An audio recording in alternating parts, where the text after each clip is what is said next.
তৌহিদি জনতা দেখিয়ে দিয়েছে যে এই জমিন শাহজালালের জমিন, এই জমিন শাহপরানের জমিন, এই জমিন উলামায়ে কেরামের জমিন। এই জমিন কার জমিন? উলামায়ে কেরামের জমিন। আল্লাহ তাআলা উলামায়ে কেরাম রাখছে, এই ভিতরে রেখে দিয়েছেন কি হিসেবে? উলামায়ে কেরাম কি সবসময় রাস্তা রাস্তায় দিনে দাওয়াত দেবে? উলামায়ে কেরাম সেনাবাহিনীর মতো, যখন দেখবে পুলিশ তো নামে, সবসময় রাস্তায় পড়ে থাকে, সেনাবাহিনী কি সবসময় নামে? 5ই আগস্টে সেনাবাহিনী নামছিল, আর পারতেছে না, তারপরে নামাই দিছিল না? তা নামাইছিল কিসের জন্য? আর পারতেছিল না, পুলিশ দ্বারা কাজ হচ্ছিল না, র্যাব দ্বারা কাজ হচ্ছিল না, তখন সেনাবাহিনীকে নামানো হয়েছিল। সেরকম ভাবে উলামায়ে কেরাম যখন দেখবে দেশের ভিতরে দুর্নীতি, টেন্ডারবাজি, ঘুষখোরি বেড়ে যাচ্ছে, তখন উলামায়ে কেরামরা ময়দানে নামবে, উলামায়ে কেরামরা হকের কথা বলবে। আপনারা উলামায়ে কেরামের সাথে থাকার জন্য প্রস্তুত আছেন? প্রস্তুত থাকলে একটা তাকবীর দেই, লিল্লাহি তাকবীর, লিল্লাহি তাকবীর। যে ব্যক্তি শুকরিয়া আদায় করে, আমি আল্লাহ তার নেয়ামতকে বাড়াইতে থাকি, বাড়াইতে থাকি। তুমি একবার আলহামদুলিল্লাহ বলছো, আল্লাহ তাআলা তোমার রহমতকে বাড়াইতে রইছে, বাড়াইতে রইছে, বাড়াইতে রইছে, থামতিছে না, কিন্তু বাড়তেই আছে, বাড়তেই আছে, বাড়তেই আছে। আর তুমি আমার নেয়ামতের শুকরিয়া আদায় করতেছো না, তুমি এরকম মজমায় আসতে পারছো, শুকরিয়া আদায় করতেছো না। তুমি 5ই আগস্টের পরে তুমি এই ময়দানের ভিতরে এসে বসে আল্লাহর দ্বীনের কথা শুনতে পারতেছো, তার জন্য তুমি শুকরিয়া আদায় করতেছো না। তার জন্য আল্লাহ তাআলা বলে, ইন্না আযাবি লাশাদীদ, আমার আযাব বড়ই কঠিন। হে মুমিন মুসলমান, তোমরা আযাব থেকে বাঁচো।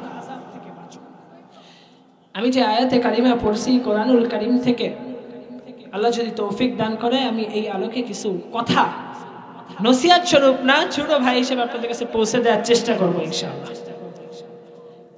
ভাই, আল্লাহ তাআলা রব্বুল আলামিন কোরআনুল কারীমে বলছেন,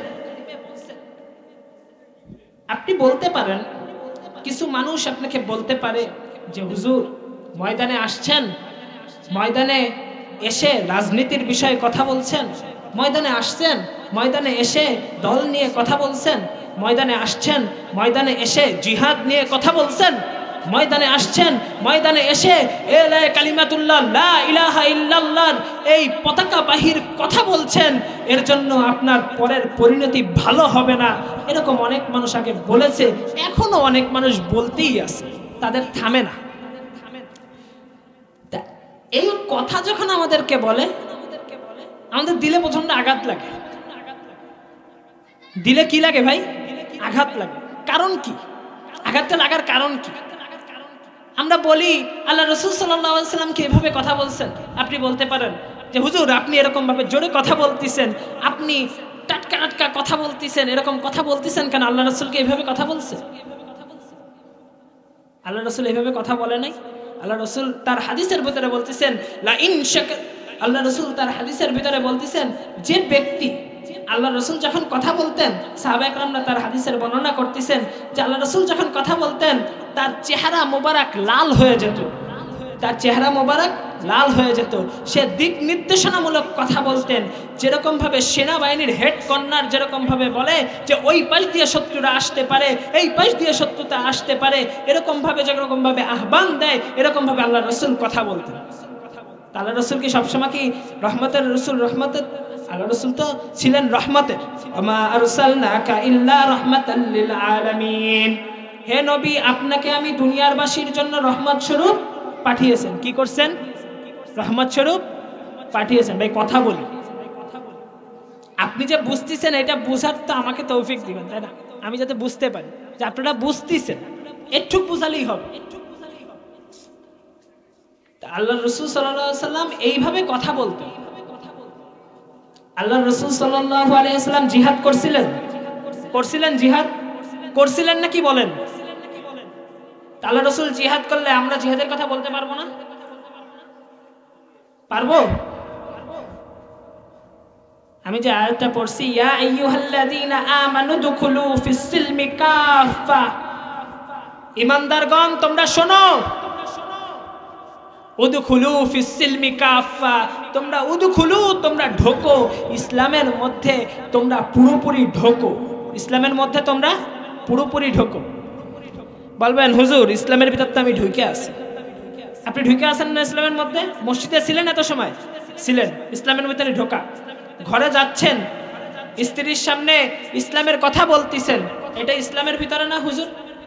এখন বলবো ভাই আপনি যখন মসজিদের ভিতরে ইসলামের ভিতরে কথা বলতেছেন, মসজিদের ভিতরে ইসলাম বলতেছেন, আয় ভাই আপনি সমাজের ভিতরেও এই যে সমাজের ভিতরে যে কথা বলবেন এইটাও কি ইসলামে আসিল না? রাসূল সাল্লাল্লাহু আলাইহি ওয়াসাল্লাম এই সমাজ ব্যবস্থার ভিতরে চলছে না? তা আল্লাহর রাসূল যখন চলছেন, আল্লাহর রাসূল আমাদেরকে শিখায়ও দিয়েছেন। আল্লাহর রাসূল যখন চলছেন, আল্লাহর রাসূল আমাদেরকে শিখায়ও দিয়েছেন। আল্লাহর রাসূল আমাদেরকে কিভাবে শিখাইছেন? আল্লাহর রাসূল সাল্লাল্লাহু আলাইহি ওয়াসাল্লাম আমাদেরকে হাতে হাতে ধরে ধরে শিখাইছেন। তার হাদিসের ভিতরে হাতে হাতে ধরে ধরে শিখাইছেন যে উম্মত তোমরা এইভাবে চলো, তোমরা ওইভাবে চলো না, তোমরা এইভাবে চলো, এইভাবে চললে তোমরা কামিয়াবি হবে, এইভাবে চললে তোমরা জান্নাত পাবে। শিখাইছেন, হাদিসের মধ্যে শিখাইছেন। এগুলো আপনারা শুনতে আসবেন কার কাছে? ওলামা একরামের কাছে। কার কাছে বলেন? কার কাছে? ওলামা একরামের কাছে। কিছু গোমরাহ মানুষ আছে যারা বলে যে ওলামা একরামের কাছে যে কি করবে, ওলামা একরাম আমাদের সাথে আছে। কিছু আছে না এরকম? আছে। আপনাদের এলাকায় আছে নাকি জানি না, আমাদের এলাকায় আছে। তারা বলে যে ওলামা একরাম আমাদের সাথে আছে, আমরা ওলামা একরামের সাথে। তারা ওলামা একরামের ভুল ধরে, তারা ওলামা একরামের বিরোধিতা করে। কথা ওইদিকে যাব না। যে কথা বলতেছিলাম যে ইসলামের ভিতরে ঢোকা, আমরা মসজিদের ভিতরে ইসলামকে ঢুকাতে পারছি, আমরা সমাজ ব্যবস্থার ভিতরে ইসলামকে ঢুকাতে পারছি না, আমরা আইনের ভিতরে ইসলামকে ঢুকাতে পারছি না, আমরা সংসদের আইনের ভিতরে ইসলামকে ঢুকাতে পারছি না। আমাদের একটাই কমজোরতা। সংসদের ভিতরে ইসলামী আইন দরকার, বলেন দরকার? আল্লাহ রাসূল সাল্লাল্লাহু আলাইহি ওয়াসাল্লামকে আল্লাহ তাআলা বলতেছেন ওয়াল্লাযী আরসালা রাসূলাহু বিল হুদা ওয়া দীনিল হক লিইয়ুযহিরাহু আলাদ-দীনি কুল্লিহি। ওয়াল্লাযী আরসালা রাসূলাহু বিল হুদা, হে নবী আপনাকে আমি দুনিয়াতে পাঠাইছি হেদায়েতের দ্বারা। কিসের দ্বারা? হেদায়েতের দ্বারা। হেদায়েত দিয়ে পাঠাইছেন না? এবং কি দিছেন? এবং কি দিছেন? আলো দিছেন। কিসের আলো দিছেন? কোরআনের আলো দিছেন। কিসের আলো দিছেন? কোরআনের আলো দিছেন। কথা বলেন ভাই, কোরআনের আলো দিছেন? কোরআনের আলো দ্বারা আমরা সবাই আলোকিত হতে চাই। দুই হাত উঁচু করে বলি, আমরা সবাই কোরআনের আলো দ্বারা আলোকিত হতে চাই? চাই। এরকম ভাবে কোরআনের আলো দ্বারা যদি আলোকিত হতে চাই, তাহলে আমাদের সংসদে কি কোরআনী শাসন দরকার না? আমাদের দেশে কোরআনী শাসন দরকার না? অবশ্যই দরকার।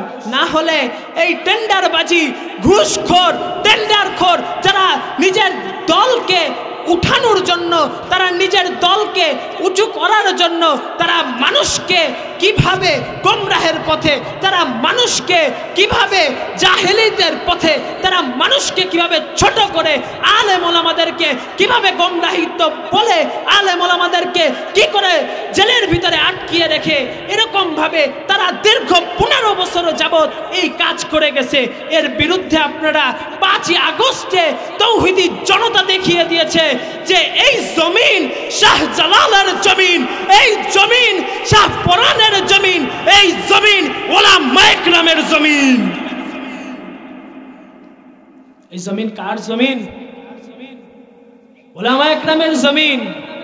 আল্লাহ তাআলা ওলামা ইকরামের রাখছে, এই ভিতরে রেখে দিয়েছেন কি হিসেবে? ওলামা ইকরাম কি সবসময় রাস্তা রাস্তায় দিনে দাওয়াত দেবে? ওলামা ইকরাম সেনাবাহিনীর মতো, যখন দেখবে পুলিশ তো নামে, সবসময় রাস্তায় পড়ে থাকে, সেনাবাহিনী কি সবসময় নামে? 5ই আগস্টে সেনাবাহিনী নামছিল, আর পারতেছে না, তারপরে নামাই দিছিল না? তা নামাইছিল কিসের জন্য? আর পারতেছিল না, পুলিশ দ্বারা কাজ হচ্ছিল না, র্যাব দ্বারা কাজ হচ্ছিল না, তখন সেনাবাহিনীকে নামানো হয়েছিল।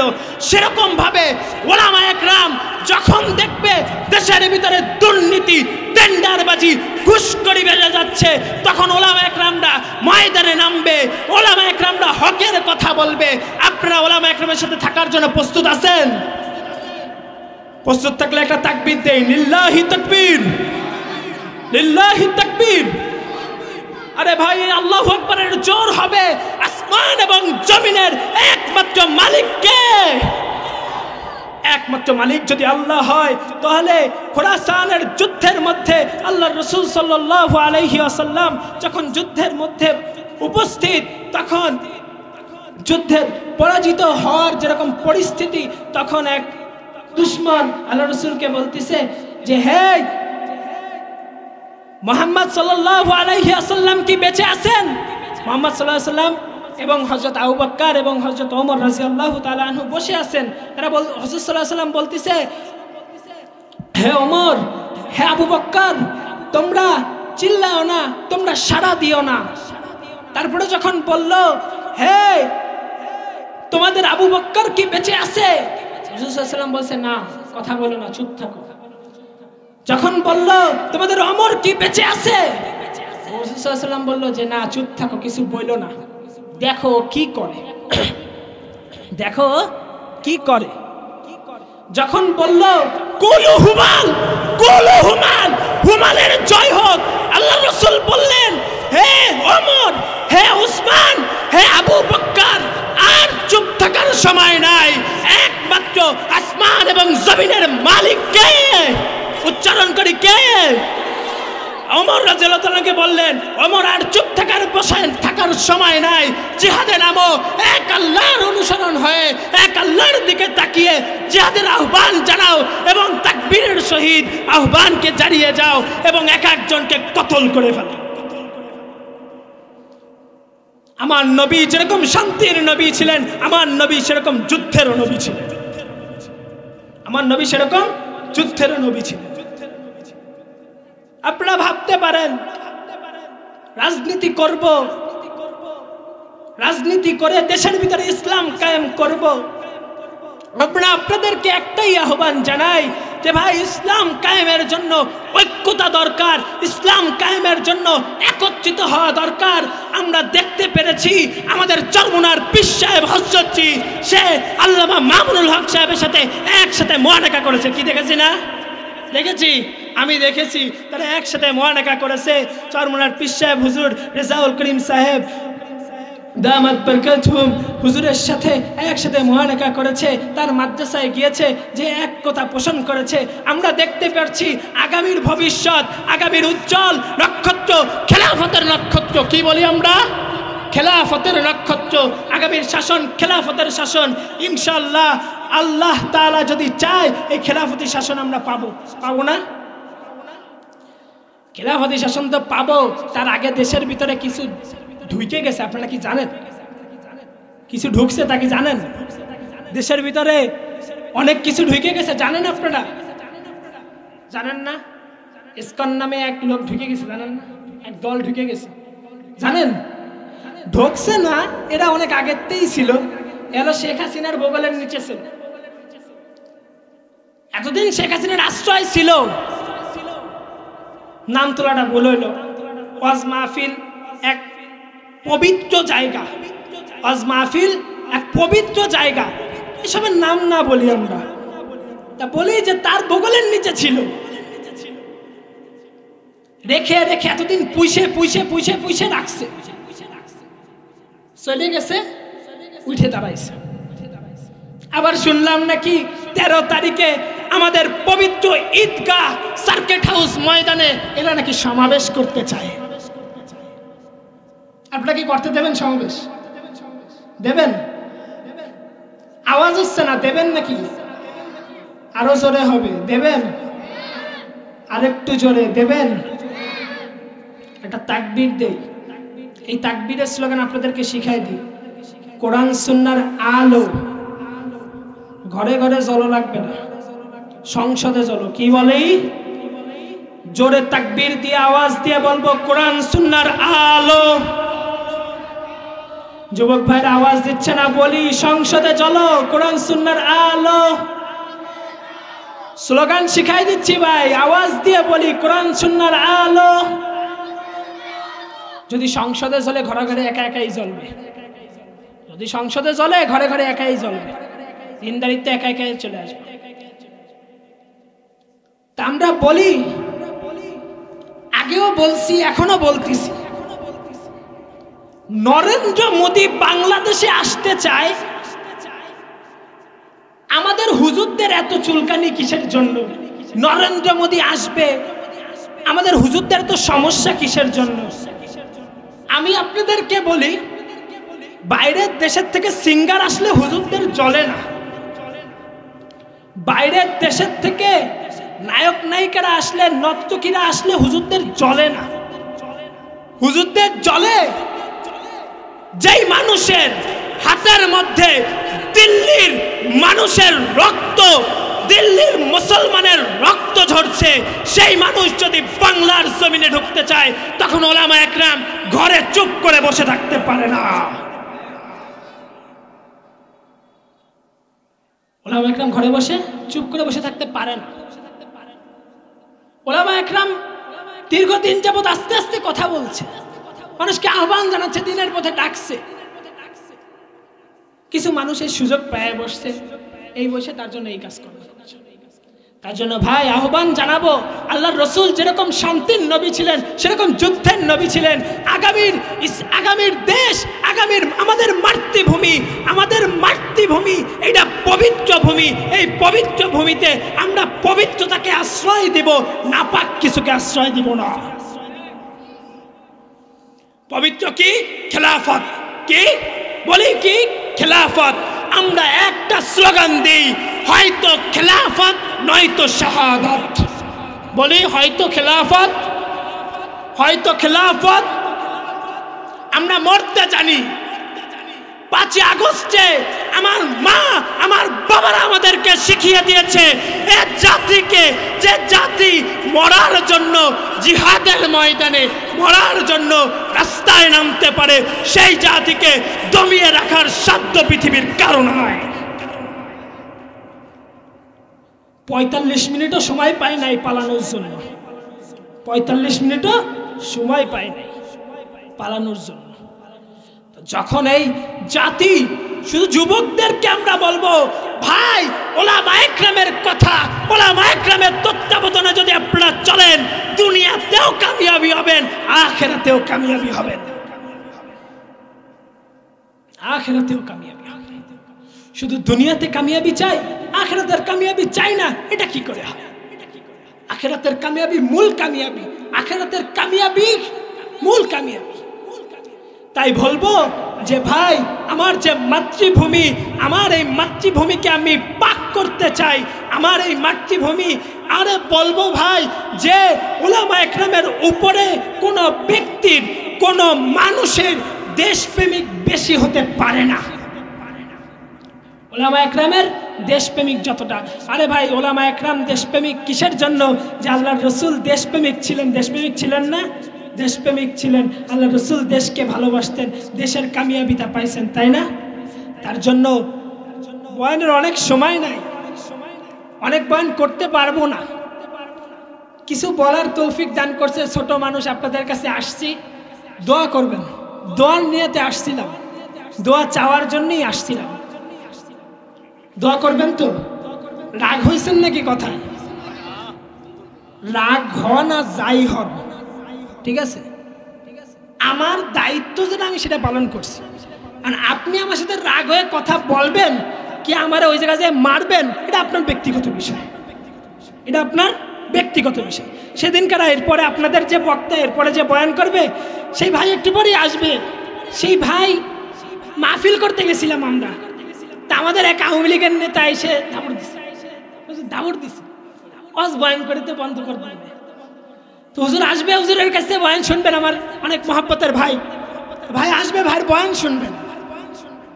তা আমাদের মাহফিল বন্ধ করে দেওয়ার মতো অবস্থা। তা আমরা রাগ করে চলে আসছি। কষ্ট লাগে দিলে, যখন এই পবিত্র জমিনে আল্লাহর কথা বলতে দেয় না, এই আল্লাহর জমিনে আল্লাহর কথা হবে না, তাকে নাস্তিকের কথা হবে? আল্লাহর জমিনে আল্লাহর কথা হবে তো? হবে ইনশাআল্লাহ। তার জন্য সবাই জিহাদের আকাঙ্ক্ষা নিয়ে সামনে গাজওয়ায়ে হিন্দের অপেক্ষায়, মুসলমান গাজওয়ায়ে হিন্দে যাওয়ার জন্য প্রস্তুত, প্রস্তুত, প্রস্তুত। কাফনের কাপড় মাথায় বেঁধে নারায়ে তাকবীর, আল্লাহু আকবারের স্লোগান দিয়ে আমরা সবাই জিহাদের ময়দানে, ওলামা একরাম যদি আহ্বান জানায়, জিহাদের ময়দানে নামতে রাজি আছি না? ইনশাআল্লাহ। ওয়া আখিরি দাওয়ানা আনিল হামদুলিল্লাহি রাব্বিল আলামিন। আসসালামু আলাইকুম ওয়া রাহমাতুল্লাহ।